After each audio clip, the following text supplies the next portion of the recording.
Fourth straight win para sa San Beda Red Lions sa NCAA Season 99 Men's Basketball. Matapos siya ng kanilang pagkapanalo kahapon laban sa EAC Generals.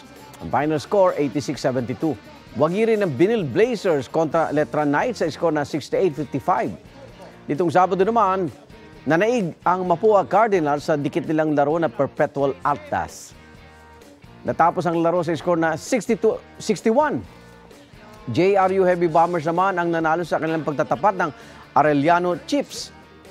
Score, 88-72. Nangunguna pa rin sa standing ang Cardinals sa kanilang 8 wins at 1 loss.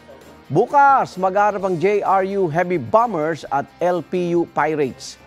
Maglalaban din ng EAC Generals at San Sebastian Golden Stags. Igan, mauna ka sa mga balita. Mag-subscribe sa GMA Integrated News sa YouTube. Sa mga kapuso abroad, subaybayan nyo kami sa GMA Pinoy TV at sa www.gmanews.tv.